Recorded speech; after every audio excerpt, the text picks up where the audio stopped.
लखी सुवेश जगबंचक जेऊ, बेश प्रताप पूजियहि तेऊ। उघरहि अंत न होई निबाहु, काल नेमि जिमि रावण राहु।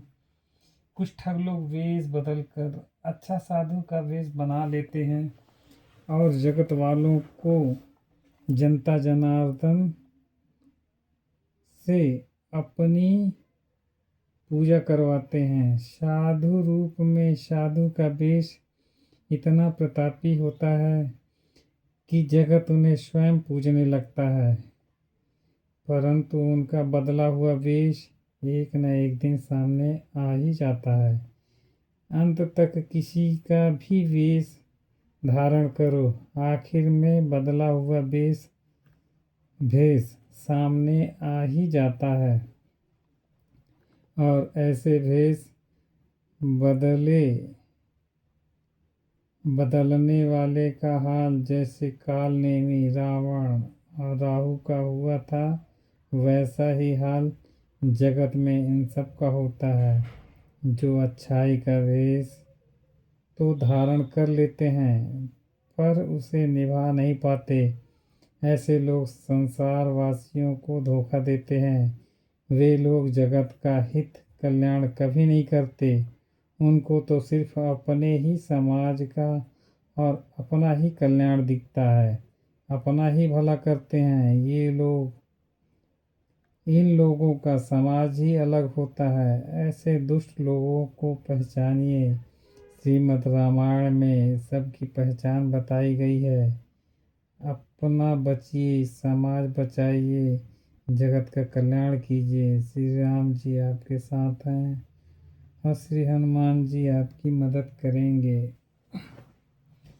कियहु कुबेशु साधु सन्मानु, जिमि जग जामवंत हनुमानु।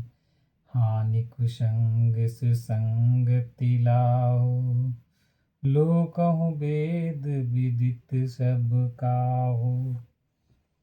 कपटी भी साधु का बनाकर सम्मान पाते ही हैं, जैसे जामवंत और हनुमान जी। काल में रावण और राहु ये बुरी संगति में रहे हैं, तब इनका ऐसा हाल हुआ। और हनुमान जी जामवंत जी अच्छी संगति में रहे हैं, इसलिए इनके साथ अच्छा हुआ। हनुमान जी और जामवंत जी पूजनीय हैं संसार में आज तक, अच्छी संगति के कारण।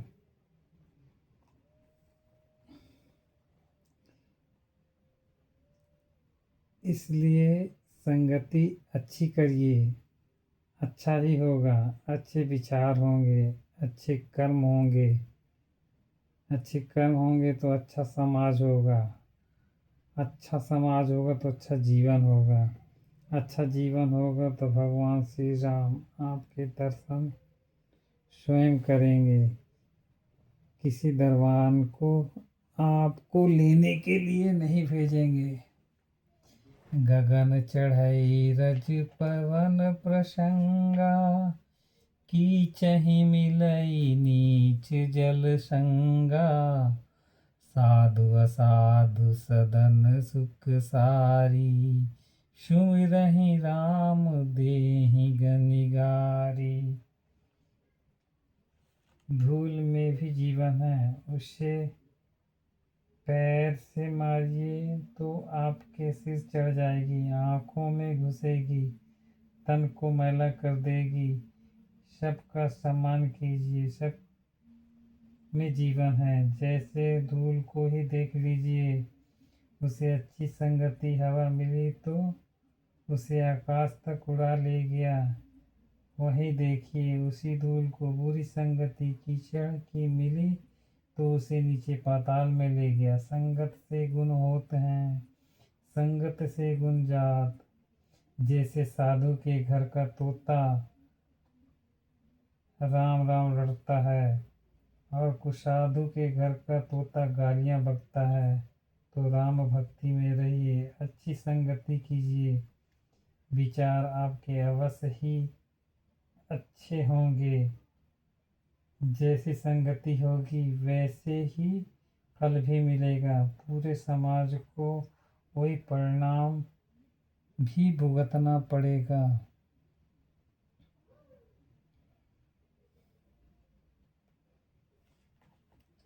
धूम कुसंगति कारिक होई, लिखिए पुराण मंजुमसि सोई। सोई अनल अनल अनिल संघाता, होई जलद जग जीवन दाता। कुसंग के कारण धुआं कालिक कहलाता है, वही धुआं सुसंग से सुंदर स्याही होकर पुराण लिखने के काम में आता है, और वही धुआं जल अग्नि और पवन के संग में बादल होकर जगत को जीवन देने वाला बन जाता है। धुआं समाज को अगर बुरी संगति में आ गया तो समाज का जीना दुश्वार कर देता है। धुआं समाज को कष्ट पहुंचाता है, जीवन जीने नहीं देता है। और वही धुआं अच्छी संगति में अगर आ जाए तो वो काजल बन जाता है, आँखों में अंजन के काम आता, आँखों को शुद्धता प्रदान करता है, और सुंदर सी स्याही भी बन जाता है, ताकि अच्छे वचन और वेद पुराण लिखे जा सकें। और उसका बचा हुआ अवशेष राख अग्नि को शांत करके, तेज अग्नि को शांत करके उसको मध्यम बनाए रखता है। अच्छी संगति के कारण ही अग्नि भी शांति रहती है, उसका कुप्रभाव नहीं पड़ता। और राख पानी को सोख कर रोक कर रखता है, और उसी का कोयला पानी को फिल्टर कर मनुष्य को जीवन प्रदान करता है। मतलब शुद्ध बनाकर मनुष्य अगर उसे पिए तो पानी शुद्ध पानी मिलता है उसे। तो पेड़ पौधों मनुष्य सबके जीवन में शुद्धता प्रदान करता है। तो अच्छी संगति से आदमी अच्छा ही बन जाता है।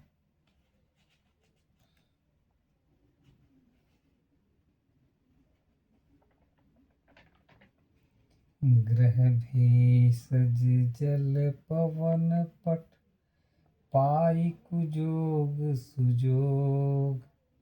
होहि कुवस्तु सुवस्तु जग, लखहि सुलक्षण लोग। ग्रह मतलब घर, जल मतलब पानी, औषधि मतलब दवाएं, वायु मतलब श्वास युक्त हवा। इन सब की संगति अगर गलत हो जाए तो जग मतलब इस संसार का जीवन दुखदायी हो जाता है, नरक बन जाता है। संसार अगर इनकी संगति अच्छी मिल गई तो ये संसार को अमृत का वरदान देते हैं, अमृत बन जाते हैं।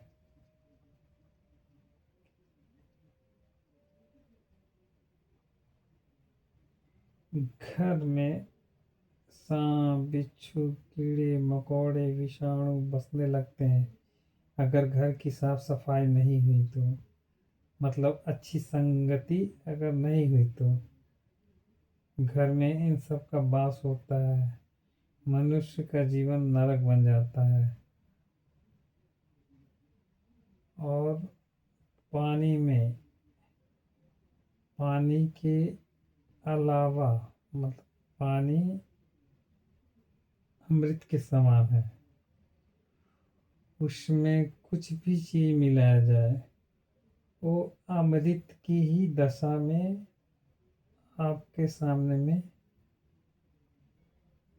पेश होगा, अमृत तो बना देगा। पानी उसके अवगुणों का नाश कर देता है। तो पानी एक अच्छी संगति है। औषधि में अगर शुद्धता नहीं रखी, उसका समय से उपयोग न किया तो वही विष बन जाता है। औषधि का उपचार समय से ही करना चाहिए। समय ही उसकी अच्छी संगति है। समय अगर निकल गया तो औषधि को विष बनने में समय नहीं लगेगा। हवा में ऑक्सीजन और नाइट्रोजन की मात्रा बराबर ना रहे, मतलब जो कॉम्बिनेशन दोनों का बना हुआ है बराबर रहे। अगर उसके अलावा कुछ और चीज़ मिलता है हवा में तो वो विषाक्त हो जाता है, वातावरण को खराब कर देता है। संप्रकाश तम पाख दुहूं, नाम भेद विधि कीन, शशि शोषक पोषक समझे, जग जस अपजस दीन। विधाता तो महीने के दोनों हिस्सों में उजाला बराबर बनाया हुआ है, पर समझदार कहिए ना समझ कहिए, ज्ञानी लोग महीने के एक पक्ष को उजियारी शुक्ल पक्ष कहते हैं और महीने के दूसरे पक्ष के हिस्से को अंधियारी कृष्ण पक्ष कहते हैं। और एक पक्ष को तो बढ़ने वाला चंद्रमा कहते हैं और एक पक्ष को घटने वाला चंद्रमा कहते हैं। एक पक्ष को सुयस और एक पक्ष को अपयस कहते हैं। और कुछ ज्ञानी लोग तो एक पक्ष को भगवान का दिन मानते हैं और एक पक्ष को भगवान की रात्रि भी मानते हैं। जैसे हमारे लिए 24 घंटा दिन रात बीता तो एक दिन हुआ, वही भगवान के लिए 30 दिन या एक महीना बीता तो भगवान का एक दिन माना जाता है। पर भगवान के लिए क्या दिन क्या रात सब समान है। जड़ चेतन जग जीव जत, सकल राम मैं जानी, बंदों सबके पद कमल, सदा जोरि जुग पानी। जगत में जितने जड़ और चेतन जीव हैं सबको राममय जानकर मैं सबके चरण कमलों की सदा दोनों हाथ जोड़कर वंदना करता हूँ। संसार में जितने भी प्रकार के जीवन हैं जो बनते और बिगड़ते रहते हैं, जड़ धूल कण पहाड़ नदी तालाब पेड़ पौधे फल फूल मनुष्य जीव जंतु कीड़े मकोड़े पशु पक्षी, जितने भी जीव हैं जिनका रूप आकार बदलता रहता है, सबको श्री राम अपने अंदर समाये हुए हैं और सबके अंदर श्री राम समाये हुए हैं। इस संसार में सब एक दूसरे के आश्रित हैं। सबको मैं प्रभु श्री राम समझकर प्रणाम करता हूँ और उनकी वंदना करता हूँ ताकि प्रभु श्री राम की कृपा हम धरतीवासियों पर सदा बनी रहे। हम जिस जगह रहते हैं उसे स्वर्ग से सुंदर समझते हैं, चाहे घर हो बस्ती हो शहर हो देश हो राष्ट्र हो पृथ्वी हो, सब में प्रभु श्री राम बसे हैं। इन सब पर किसी की बुरी नज़र ना लगने दें। प्रभु श्री राम जहाँ बसते हैं वो हम सब का आसरा है, सहारा है, प्रभु कृपा है, जन्मदाता है। देव धनुज नर नाग खग प्रेत पितर गंधर्व बंदौ किन्नर रजनीचर कृपा करहु अब सर्व।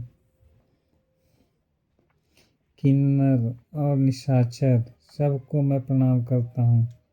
आप सब मुझ पर कृपा कर दया दृष्टि बनाए रखें ताकि हम सब धरतीवासियों पर किसी की बुरी दृष्टि ना पड़े, हम सबका जीवन पृथ्वी पर सुचारू रूप से चल सके, अपने इस जीवन पर गर्व हो सके। हम कुछ अच्छे कार्य के लिए पृथ्वी पर हमारा जन्म हुआ है। प्रभु श्री राम का साथ तो है ही, पर इस धरती में आपका अच्छा सहयोग मिलेगा तो प्रभु श्री राम की इच्छा को पूर्ण करने की हम सब मिलकर कोशिश तो कर ही सकते हैं, पर क्षमता पूरी तो प्रभु श्री राम जी की ही होगी, हम तो निमित्त मात्र हैं। आकार 4,84,000 जाति जीव जल थल नभवासी, सिय राम मैं सब जग जानी, करऊं प्रणाम जोरि जुग पानी। 4 प्रकार के जीवनी में 84 लाख जीवन की उत्पत्ति हुई है। स्वेदज जो पसीने और पानी की गंदगी से पैदा होते हैं, अंडज जो अंडे से पैदा होते हैं, उद्भिज जो भूमि से उत्पन्न होते हैं, जरायु जो गर्भ से उत्पन्न होते हैं। इसी तरह से 84 लाख प्रकार के जीव जंतु हैं। सभी को मैं भगवान समझकर, सीताराम मैं जानकर सभी को मैं प्रणाम करता हूँ।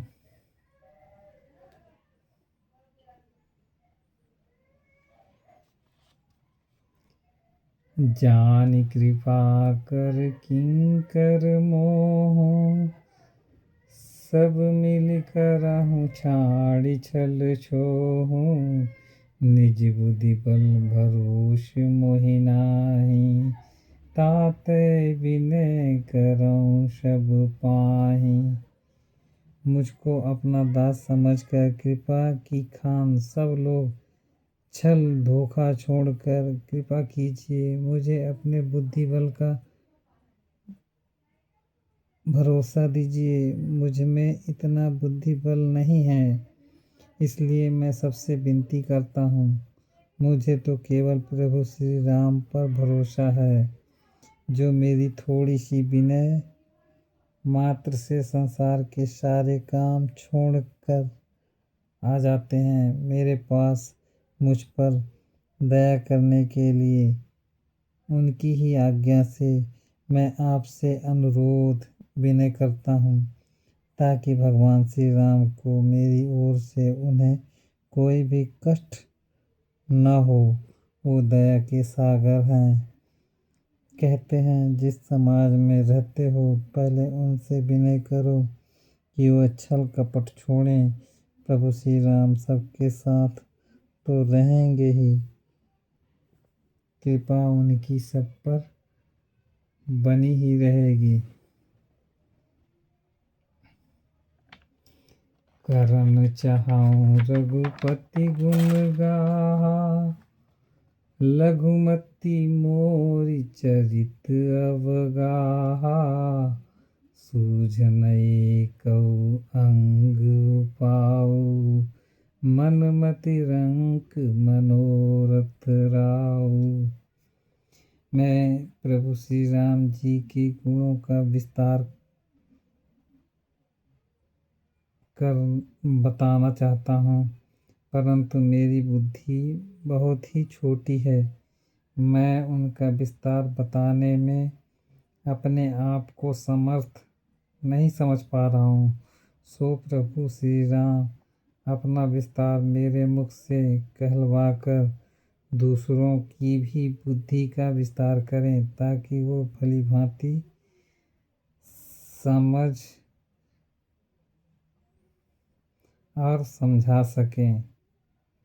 इसके लिए मेरे अंग प्रत्यंग को उपाय की कोई भी बुद्धि नहीं सूझती कि जिससे मैं प्रभु का विस्तार या बड़ाई बता पाऊँ। मुझे कुछ सूझ नहीं रहा है। मैं प्रभु श्री राम का विस्तार बताने में असमर्थ होता जा रहा हूँ, अर्थात अपनी बुद्धिमत्ता से कंगाल होता जा रहा हूँ। प्रभु श्री राम मुझ पर कृपा करें, अपना सहयोग प्रदान करें। आप तो सबके मनोरथ संपूर्ण करते हैं, मुझ पर भी दया करें, ताकि मैं प्रभु श्री राम का विस्तार बखान कर सकूं। मति अति नीच ऊंची रुचि आछी, चाहिए अमीय जग जुरई न छाछी। क्षमि है सज्जन मोरी ठिठाई, सुनि है बाल बचन मन लाई। मेरी बुद्धि अत्यंत नीची है, पर चाहत मेरी बुद्धि की बहुत ऊंची है कि मैं अमृत का पान कर सकूं, अमृत पा सकूं। पर मेरे हिस्से के लिए मुझको कोई छाछ तक नहीं दे पाता। मेरे हिस्से के लिए किसी के पास कुछ जुड़ता ही नहीं है, और न मेरे ही पास कुछ जुड़ता है जिससे मैं अपने आप को कुछ दे सकूं। कुछ भी नहीं बचता मेरे पास, और न देने के लिए मुझे किसी के पास है। सब खाली हैं इस संसार में।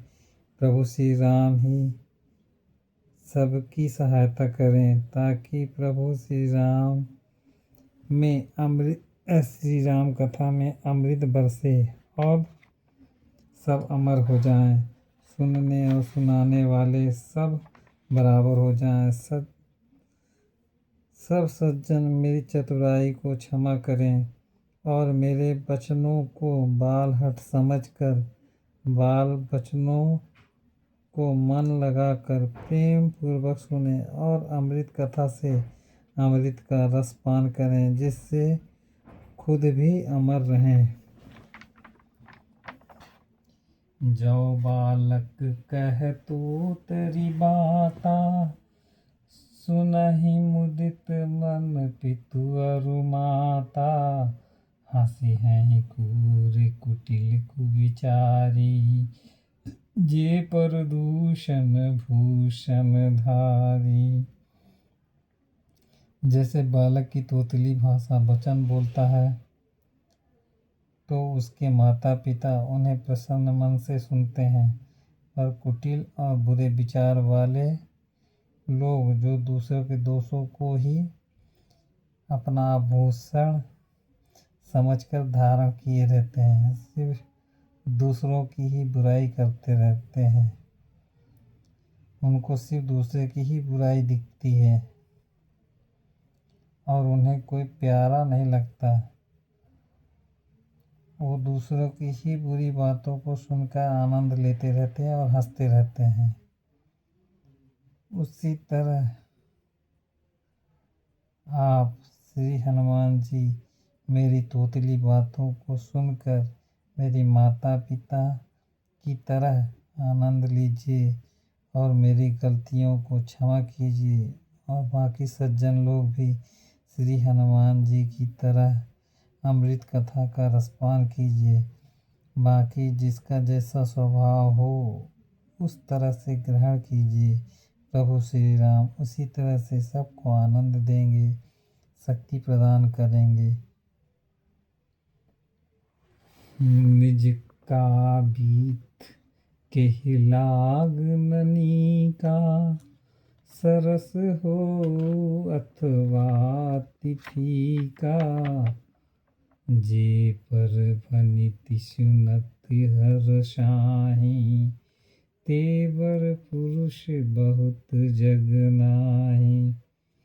रसीली हो या फीकी हो, अपनी कविता किसे अच्छी नहीं लगती, किंतु परंतु सब जो दूसरों की कविता सुनकर, रचना सुनकर खुश होते हैं, ऐसे उत्तम पुरुष जग में नहीं के बराबर हैं।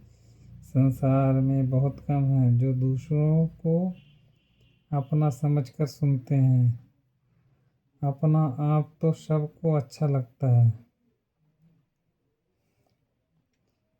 अपनी बीती सबको अच्छी लगती है, पर दूसरों की बीती किसी को अच्छा नहीं लगता। ऐसा लगता दूसरों को कोई कष्ट नहीं, पर दूसरों का कोई भी नहीं सुहाता, नहीं सुनता, नहीं समझता। ऐसे उच्च विचार वाले महापुरुष जगत संसार में नहीं हैं, जो दूसरों की अच्छाई को सुनकर, समझकर अपना सके। अच्छी बातों को, आदतों को गहराई से समझकर दूसरों को समझदार